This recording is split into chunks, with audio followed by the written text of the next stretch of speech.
ونصلي ونسلم على رسوله الكريم اما بعد فاعوذ باللہ من الشیطان الرجیم بسم اللہ الرحمن الرحیم۔ سامعین و ناظرین اکرام، اللہ تبارک و تعالیٰ نے انسان کو تخلیق کر کے انسان کو اس کے ذمہ تمام حقوق کو جو اللہ کی اپنی ذات کے ہیں فرائض کی صورت میں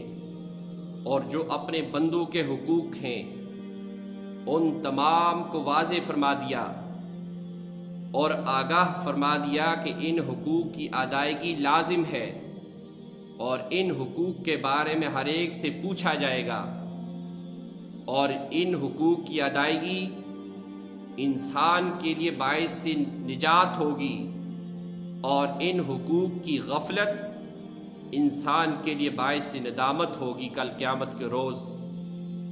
اور ان حقوق میں والدین کے حقوق بھی ہیں، اولاد کے حقوق بھی ہیں، ان حقوق کے اندر ہمسائے کے حقوق بھی ہیں، اور ان حقوق کے اندر جملہ انسانیت کے اور تمام ذی روح کے حقوق کو بڑے انداز سے واضح فرما دیا اور ان کی ادائیگی کی تاکید بھی فرما دی۔ اور ان حقوق میں سے ایک حق ہمسائے کا بھی ہے۔ حضرت ابو ہریرہ رضی اللہ تعالیٰ عنہ سے روایت ہے، وہ فرماتے ہیں کہ حضور علیہ الصلوۃ والسلام نے فرمایا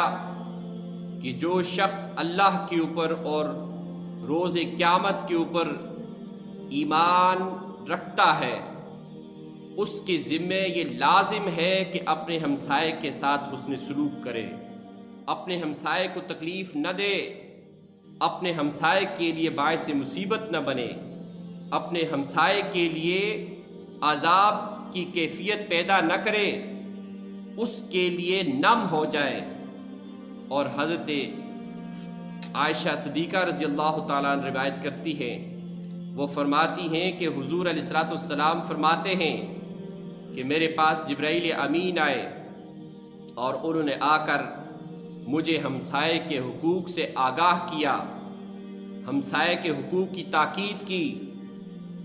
ہمسائے کے حقوق کے بارے میں مجھے وصیت کرتے رہے، نصیحت کرتے رہے،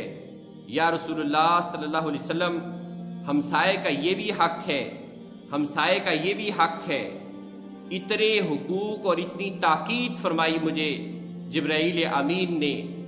حضور علیہ الصلوۃ والسلام فرماتے ہیں کہ مجھے تو یہ گمان ہونے لگا کہ وہ یہ بھی کہہ دے گا کہ تمہارے مرنے کے بعد تمہارا ہمسایہ ہی تمہارے مال کا بھی وارث ہوگا۔ اتنی تاکید کی، اتنا مجھے ہمسائے کے بارے میں آگاہ کرتے رہے،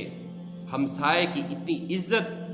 اور ہمسائے کے اتنے حقوق اور ہمسائے کے ساتھ اتنی بلائی اور اتنے احسانات جبرائیل امین نے مجھے بتائے کہ مجھے یہ خیال ہونے لگا، یہ گمان ہونے لگا کہ وہ یہ بھی کہہ دے گا کہ تمہارے مرنے کے بعد تمہارا مال کا وارث بھی ہمسایہ ہی ہوگا۔ حضرت عائشہ صدیقہ رضی اللہ تعالیٰ عنہ سے روایت ہے، حضرت ابو ہریرہ رضی اللہ تعالیٰ عنہ سے ہی روایت ہے، وہ فرماتے ہیں کہ حضور علیہ الصلوۃ والسلام نے فرمایا کہ خدا کی قسم وہ شخص مومن نہیں، خدا کی قسم وہ شخص مومن نہیں، خدا کی قسم وہ شخص مومن نہیں۔ عرض کی گئی یا رسول اللہ صلی اللہ علیہ وسلم کون شخص مومن نہیں؟ حضور علیہ الصلوۃ والسلام نے فرمایا کہ وہ شخص کہ جس کی تکلیفوں سے، جس کی آزا سے اس کا ہمسایہ اس سے محفوظ نہ رہے، خدا کی قسم وہ شخص مومن نہیں ہو سکتا۔ عزیزان گرامی قدر، ہم اللہ اور اس کے رسول کے اوپر ایمان رکھتے ہیں، ان کی محبت کا دعویٰ کرتے ہیں، اور اللہ کی عبادت اور ریاضت اور بندگی اور اطاعت کا ہم دعویٰ کرتے ہیں، اور بحمد اللہ تعالیٰ بہت سے مسلمان اس فرض کو تو ادا کرتے ہوں گے، لیکن جہاں تک معاملات کی بات ہے، ہمسایوں کے حقوق کی بات ہے، ہمسایوں کے ساتھ حسن سلوک کی بات ہے، بدقسمتی سے ہم معاشرے کے اندر ان معاملات کے اندر بہت کمزور ہوتے دکھائی دے رہے ہیں۔ ہماری ہمسائیاں کمزور پڑ گئیں، ہماری رشتہ داریاں کمزور پڑ گئیں، ہمارا حسن سلوک کمزور پڑ گیا، آج ہمسایہ ہمسائے